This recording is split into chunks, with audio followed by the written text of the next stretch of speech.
It is a good morning. As to see the sun here, we haven't seen that for a while, nor just a sense that you can be outside without snow or hail or rain. So it's a good morning, and it's a wonderful morning to have Andrew Perchek with us here today. Andrew is Deputy Director of the Research Institute of the Getty Center. And so, of course, that's in California. But he didn't just come from California. He came from Australia to be here this morning. So he's probably on a totally different time zone right now, but we're very fortunate to have you come all this way. The reason the travel in Australia is part of a project that Andrew has been working on, and we may hear some about that today, but it's about Pacific Standard Time. And this was a project that revisited the history of California art and looked at many of the artists that had been erased or not really brought into the forefront, and brought them back into history. So it's really like a revisionist kind of history. And Andrew has written many, many books, and I hear that there's one in the works that will include Judy Chicago. So you have the little bio there. You can see some of the books that he's written, and it's just a great honor that you are here today.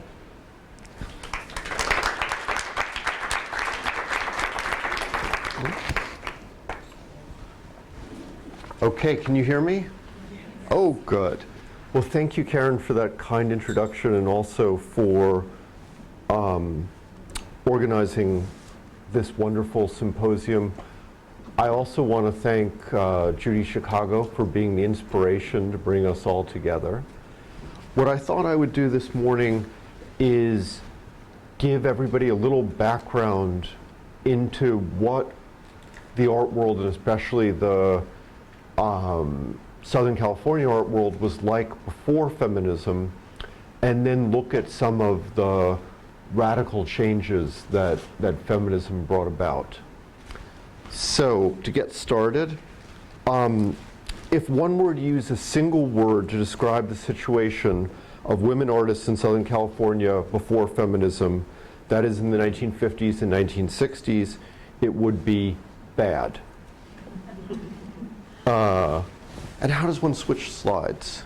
The arrow. Oh, okay. Got it? Yeah. You're looking at Helen Lundberg's Blue Planet. Helen Lundberg was one of the founding members of the Hard Edge Painters, who called themselves abstract classicists. She was one of the group's leading thinkers, writing some of their manifestos, and was always included in the exhibitions that the group organized themselves in the 1950s, along with the male artists Lorsa Feidelson, John McLaughlin, Frederick Hammersley, and Carl Benjamin. Nevertheless, when the first major museum exhibition was organized of these artists' work in 1959, Lundberg was conspicuously absent, and the show only referred to the four abstract classicists. And here you see them, the four men here. This omission was particularly grievous, as Four Abstract Classicists was the exhibition that really put Los Angeles art on the map, traveling to the ICA in London in 1960, where it made an enormous impression on David Hockney and other young artists struggling to move away from the influence of abstract expressionism. And of course, what happened to Lundberg was not an isolated incident. Judy Chicago recounts that when the famous curator Walter Hopps visited the studio she shared with her male partner at the time, Hopps simply refused to look at her work at all. The situation reached something of a nadir when the Los Angeles County Museum of Art organized the Art and Technology exhibition. You're looking at the cover of that exhibition catalog now. This was one of the first blockbuster exhibitions with the idea to pair artists with corporations to produce a new high-tech art. And the exhibition took almost the entire resources of the museum between 1968 and 1971. But when the exhibition opened, as the cover of the catalog makes clear, doesn't this look like more like a Rand Corporation report than an exhibition catalog. Not a single woman artist was included. The state of affairs was so egregious that it led to some of the first organized protests by women artists. And when the curator, Maurice Tuckman, continued to exclude women from his shows, women picketed the museum wearing masks with Tuckman's face on it, which is what you see here. But now I'm getting ahead of myself, and we are already well into the feminist era. So how did we get from a time when the exclusion of Helen Lundberg produced absolutely no commentary to an era when the women artists were prepared enough that 100 protesters could turn up on short notice to demonstrate? In the late 1960s and early 1970s, women organized through their art, through education, and through the building of institutions. While I will discuss the founding of the feminist art program and other institutional activities, this morning I will focus primarily on the way women artists in Los Angeles combated male chauvinism through their art. What I'm going to argue is that feminist artists brilliantly transformed some terms that artists like Judy Chicago, Peter Voulkos, Robert Irwin, and Ed Ruscha had already established for Los Angeles art, converting them from apolitical, universal, and abstract concepts to engaged, gendered, and embodied ones. The most important of these shared concerns for this talk being craft, perception, and place. So what did craft look like in Los Angeles art before feminism? It looked like Peter Voulkos' Little Bighorn of 1959 and Robert Irwin's disc paintings. And why was craft so important? It was the cornerstone of everything Southern California artists sought to achieve, whether their ultimate goal was material or perceptual. For Irwin, for instance, the question of craft was paramount. In fact, absolutely constitutive of the difference between a perceptual and a conceptual art. Irwin states, quote, "There's a consistency to physical objects that somehow reads all the way through. And if there are mistakes in there which your senses pick up, which contradict or lie in some way, then the area of craft has failed," close quote.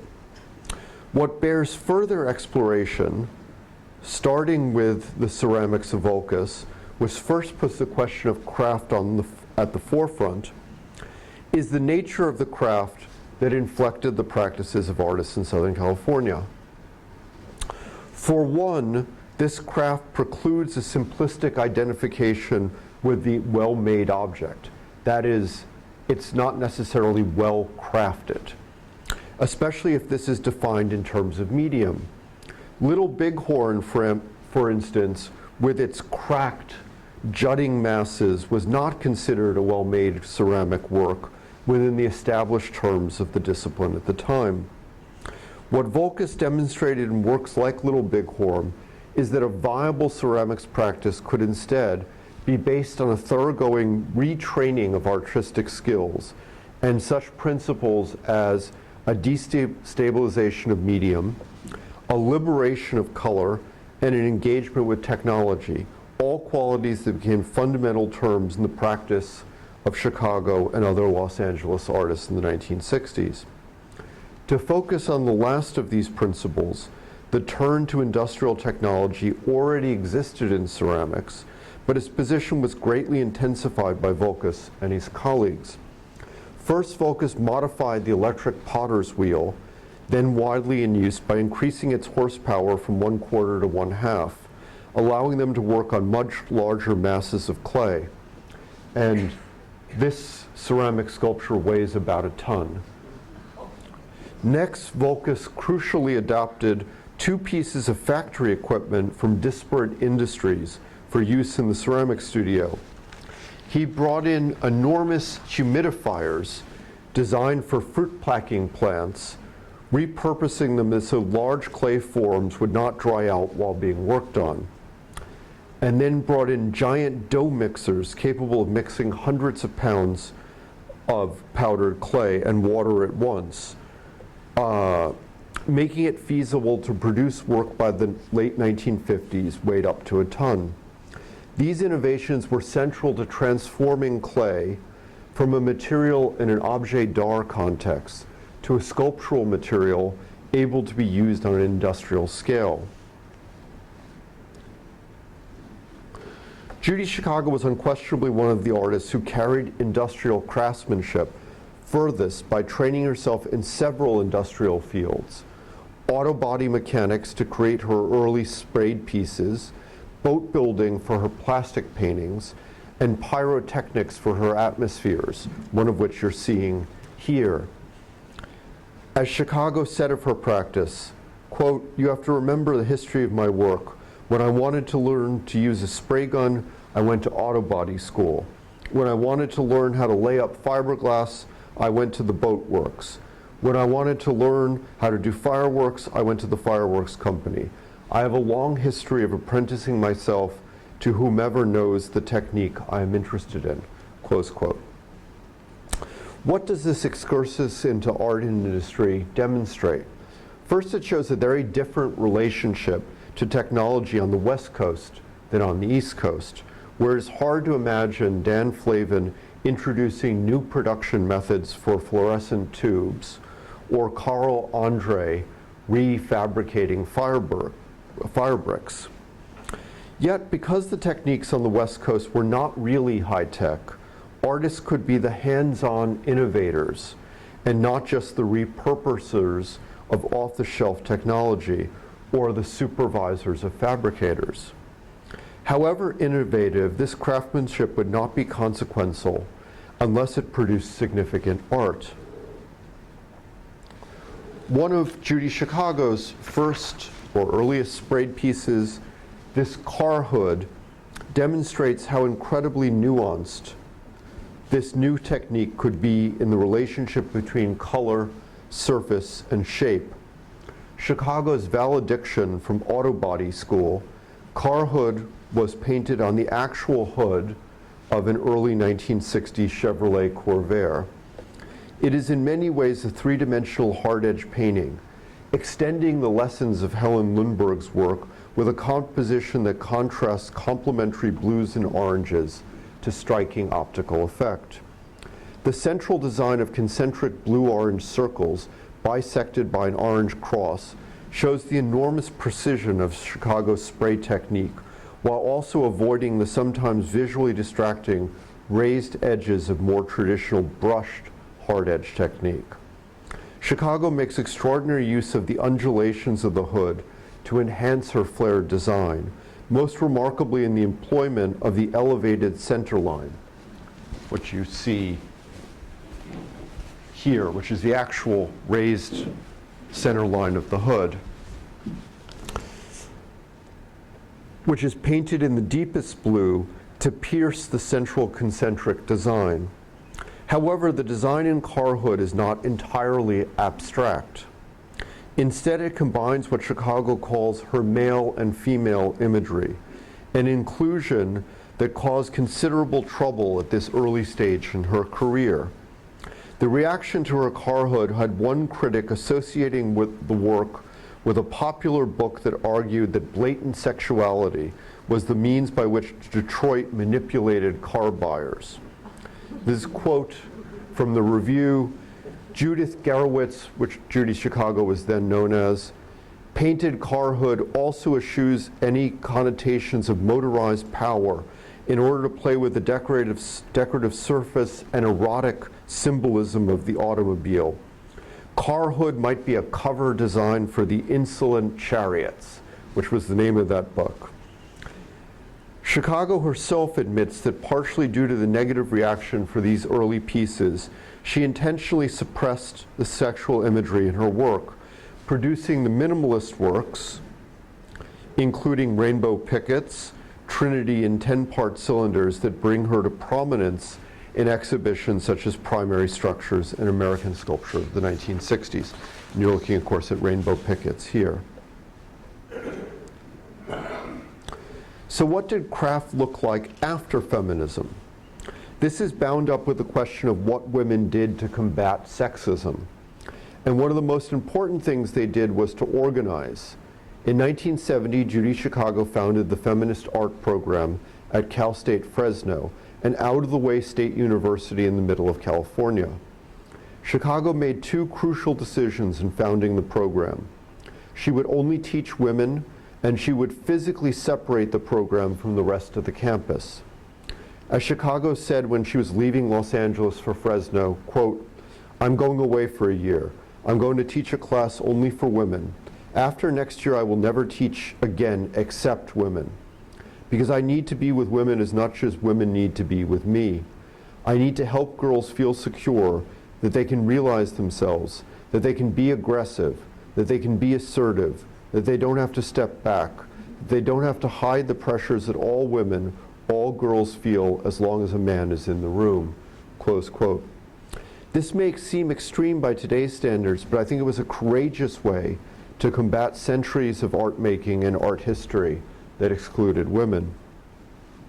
The next year, Chicago brought the feminist art program back to Los Angeles, to Cal Arts, in partnership with Miriam Schapiro.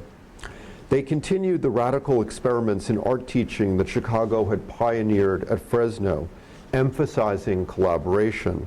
As Schapiro recalls, quote, "I began to think more about what it took to make a classroom scene work.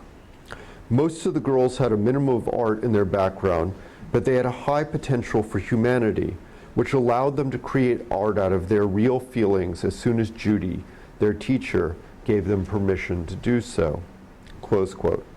They initiated consciousness raising by sitting in a circle as a group and discussing a topic. Schapiro continues, quote, "In the classical women's liberation technique, the personal becomes the political. Privately held feelings imagined to be personal hang-ups turn out to be everyone's feelings, and it becomes possible to act together in their solution, if there is a solution. Our use of this technique serves a different purpose. We are artists. We search for subject matter," close quote. The subject matter they were searching for quickly took shape when some of the women found an abandoned mansion, and they received authorization to transform it into an environmental art project, which became the landmark exhibition, Womanhouse. In this collaborative exhibition, craft took on a new meaning in Los Angeles art, and you're seeing the cover of the Womanhouse catalog up on the screen. First, it became identified with new skills, replacing broken windows, building new walls, refinishing floors, painting, plumbing, electrical work, as the women transformed the dilapidated building into a usable space. Second, craft moved away from the industrial and the macho. It ceased to be abstract and introduced content based on the women's lives. Schapiro makes this new orientation explicit. Quote, "Art as we women know it is sewn, embroidered, quilted, tatted, woven. These are the domestic arts. Not that we love Artemisia Gentileschi or Angelica Kaufman or Sonia Delaunay any less, but we all of us women know our lap arts more," close quote. As we look at the works the women created, such as The Dining Room by Miriam Schapiro, Faith Wilding, Beth Backenheimer, Karen Lecoq, Robin Mitchell, and Sherry Brody, we come to realize that everything in the room has been crafted by the group, from the vinyl chandelier to the oversized fruit sculpture made from bread dough. Here, craft has become gendered, has become women's work, inspiring a generation of artists to think outside minimalism, to think outside the mainstream. Speaking about minimalism, or moving beyond minimalism, foregrounds the question of perception. So what did a perceptual art look like in Los Angeles before feminism? It looked like Robert Irwin's disc paintings. Irwin created these works by having subtly convex discs shaped for him in the same manner that parts at the time were made for race cars. Irwin then painted these works with a spray gun, with the sprayed lacquer applied at such a distance that it would dry upon hitting the surface of the metal, giving the center of the discs a highly textured, grainy buildup. The outer areas were sprayed in concentric circles of color, moving in one example from warm green to yellow, pink, blue, brown, violet, but so finely that even very close up it is nearly impossible to make out individual colors or the boundaries between them. When the installation of these paintings is just right, the disc floats as one circle in a roseate pattern of circular shadows that are projected on the wall. The combination of the cross illumination and the ambient light, which softens both the edges and interiors of the shadows, produces the effect that disc, shadows, and the illuminated area of the wall are seen as a single entity. You can see that a little bit in the slide, but not very well. Without any hierarchy of focus, there is a constant shift between the elements. The colored areas of the disc may at one moment appear more positive than the shadows, but at the next the shadows have more tangibility than the disc. The grainy textural quality of the paint, the color of which matches the wall behind, combines with the special lighting to give the center of the disc a field density that makes the reflected light appear solid, opaque. This solidity melds the center of the disc to the wall, while erasing many of the visual clues we use to judge distance. A further perceptual destabilization is produced by the shadows, which are not flat as they possess no even degrees of shading.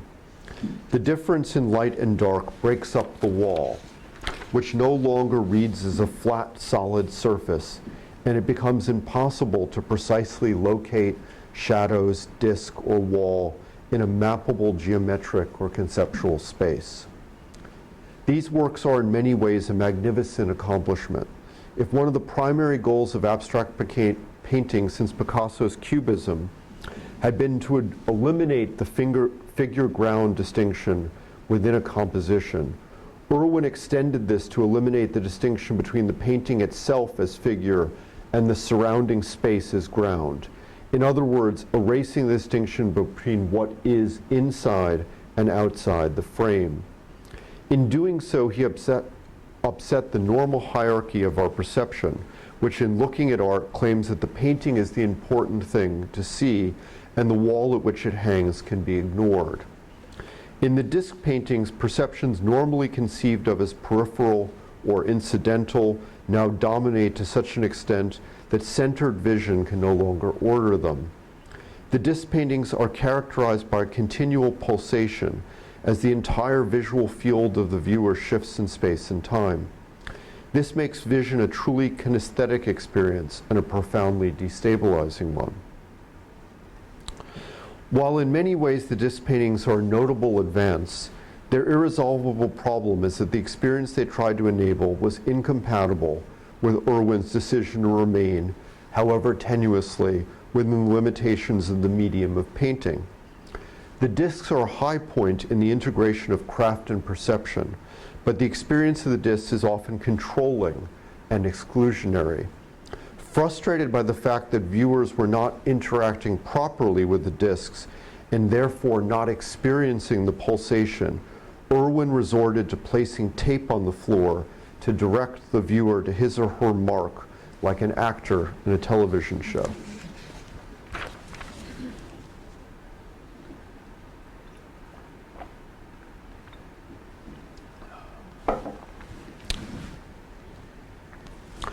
So what did perceptual...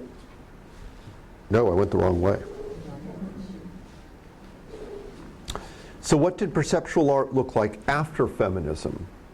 It began to take shape in the dome sculptures and plastic paintings that Chicago produced in the late 1960s and early 1970s. The steps along the way were worked out empirically, and one of the crucial stages was the color theory Chicago diagrammed in the catalog for her One Artist exhibition at the Pasadena Art Museum in 1969, and made manifest in her domes. The domes are quite intimately scaled, the larger domes being only 4 by 10 inches, and are clear acrylic semispheres that are blown into shape.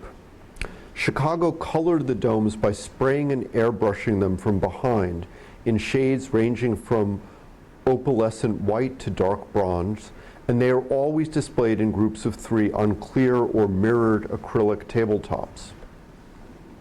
The coloring of the domes is systematized. In the catalog, she explains that, quote, "The 3 forms provide a framework for the color relationship.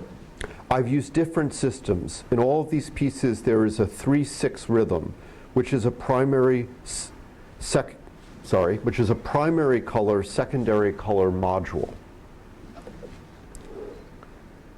And here you can see her diagramming. To make this statement clearer, Chicago offers diagrams and accompanying descriptions of different series of domes, as in this example for a series that combines green, purple, and blue. Color in dome diagrammed above is transparent from one view, opaque from the other view. Numerous thin layers of pigment dissolved in clear lacquer produces an iridescent quality. Purple goes to rose, blue goes to aqua, green goes to chartreuse at edges. She is extremely clear as to the former qualities her color system achieves. Color has become sculptural in domes.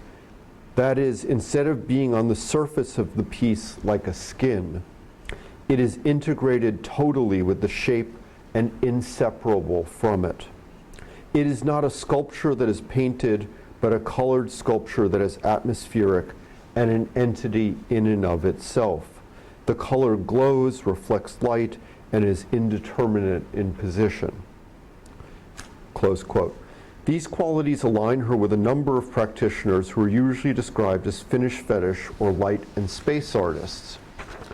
But Chicago augments their definition of perceptual art, insisting that, quote, "color is directly emotive and sensate, demanding a non-intellectual feeling response." To unpack this feeling response, one needs to turn to Chicago's plastic paintings, which she produced mostly in series, some of the most important being the Pasadena Lifesavers, the Fresno Fans, and the Flesh Gardens. And you have nice examples of a Pasadena Lifesaver and a Fresno Fan upstairs. These series comprise large paintings ranging from 5x5 to 8x8 squares and 5x10 rectangles, made from sprayed acrylic lacquer on acrylic sheeting that is framed and supported by the same plastic material. To work on plastic paintings this size, Chicago had to invent specialized studio equipment and build an outsized spray booth. Extending from the system of the domes, Chicago developed 3 systems of color for the plastic paintings, as she explained in an artist statement. Quote, "The first system is based on color opposites, primarily red, blue, green. The second system uses spectral color and changes from warm to cool. The third system relies upon consecutive color of close value, such as blue, green, chartreuse, and is essentially cool."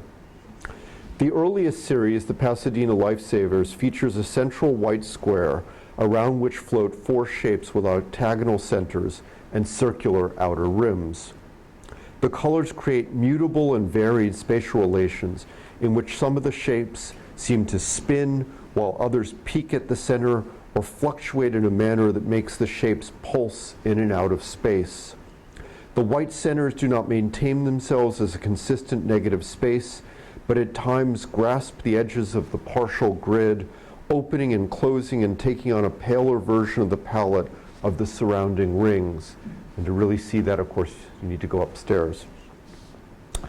In the Fresno Fans that follow, Chicago makes the spatial color relation even more complex by placing square shapes on a square grid in a way that destabilizes both elements.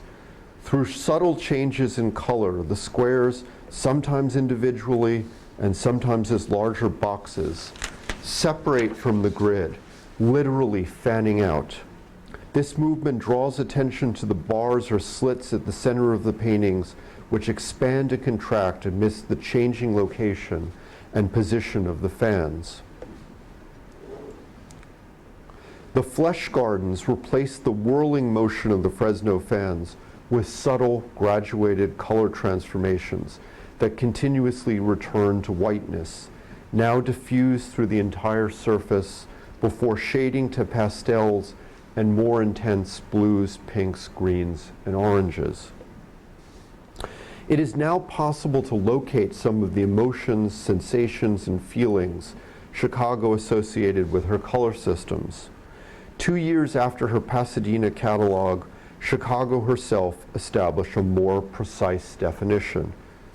Quote, "The colors allow me to deal with 3 different feeling states, to establish and then break down form, and to manifest a wide range of direct sensations based on a central or female core image." Close quote.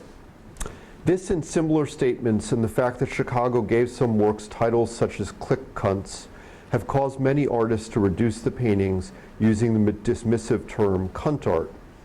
However, Chicago has always taken the more expansive view that the paintings in her color system in general embody a wide range of lived female experience. Returning to the extraordinarily dynamic color relationships of the paintings, at different times they seem to breathe, blush, flush, aggressively reach out, assertively take in, and yes, explode in pleasure or bask in afterglow. They did so in a manner that was so radical that many of Chicago's mostly male contemporaries could not or would not see them, such as this response to an exhibition that included 15 of the paintings by the hapless critic of the Los Angeles Times. Quote, "Despite feminist statements in the catalog, Judy Chicago's art bears no relationship to names or women's lib." Close quote. Unlike Irwin's controlling disc paintings, Chicago's work broke down the separation between what was inside and outside the frame in a liberating manner, introducing a perceptual art with a content of embodied female experience that was so new that many men could not recognize it. These works provided a means through which the viewer can perceive, however briefly, the world and her place in it differently, producing one of the signal achievements of 1970s art.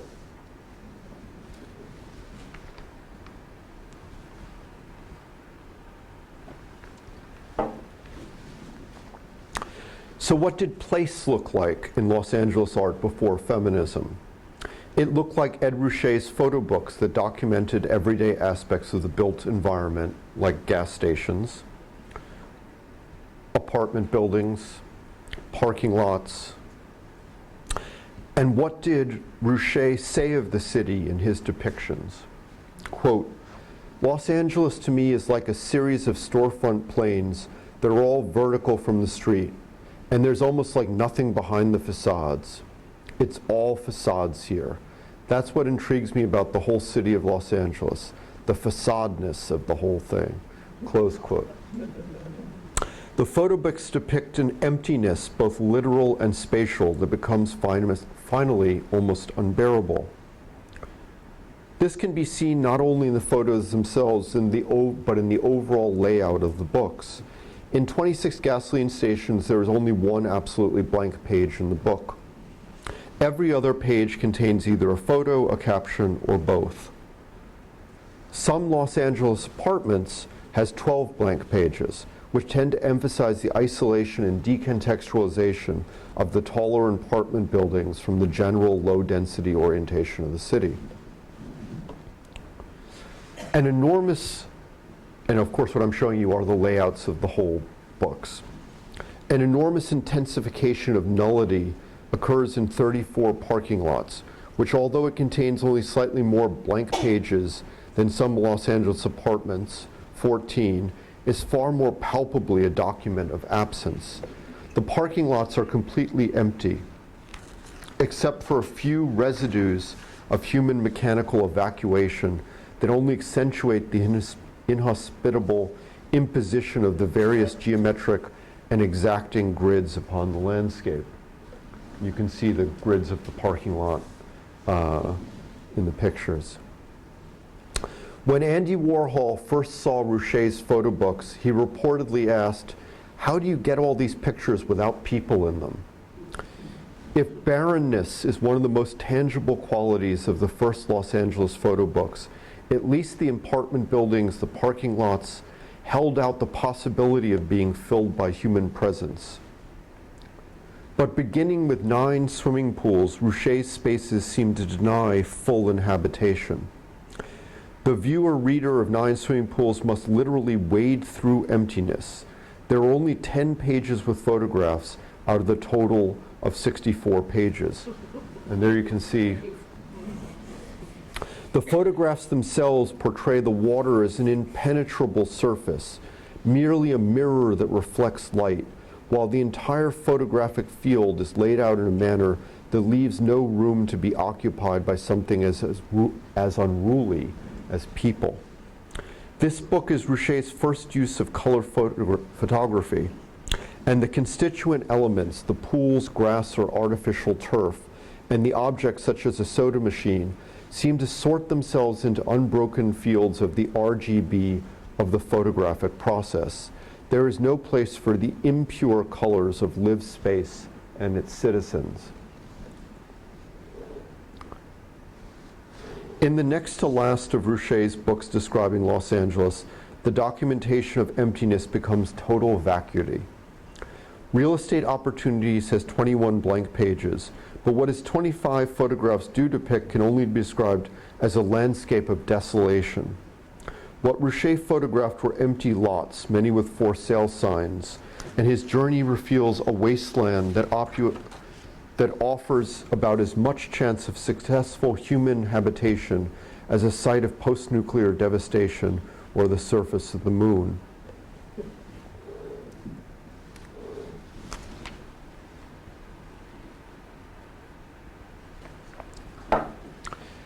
But of course, people did live in Los Angeles. What the feminist artists who produced Womanhouse were insisting on was an archaeological model of artistic production, an excavation of the house that demanded that sedimented layers of local and personal histories be dug up and examined.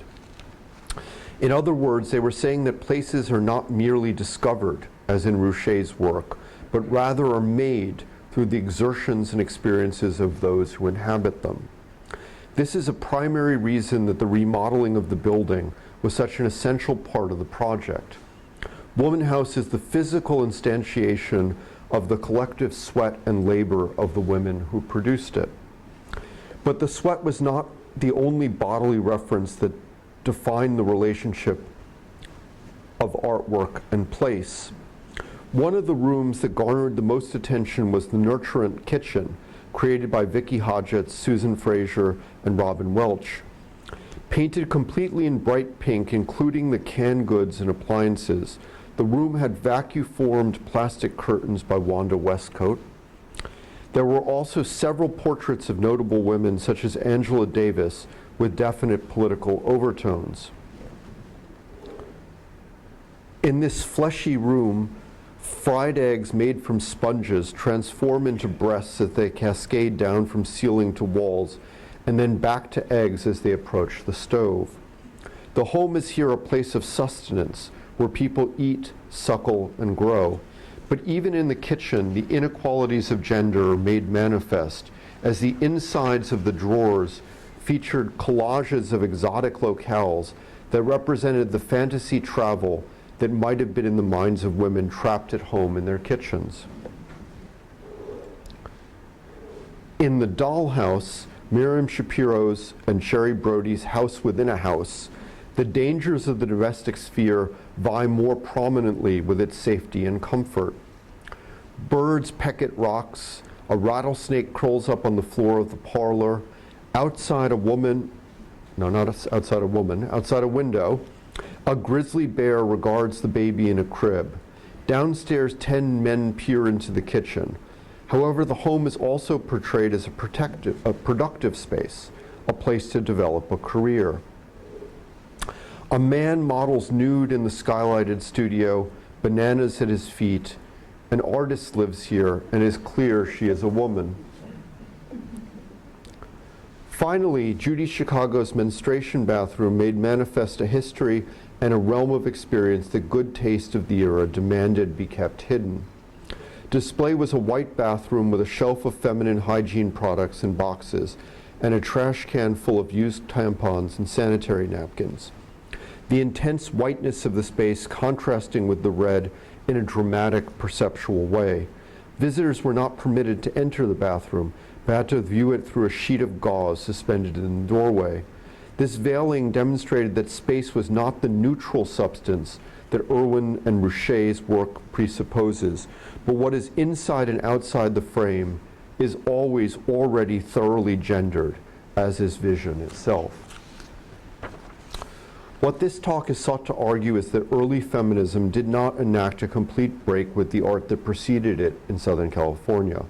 Rather, its radicality lies to a degree in the manner in which it recast terms such as craft, perception, and place that were already deeply rooted, usually by shifting them from the universal and aesthetic to the cultural and the specific.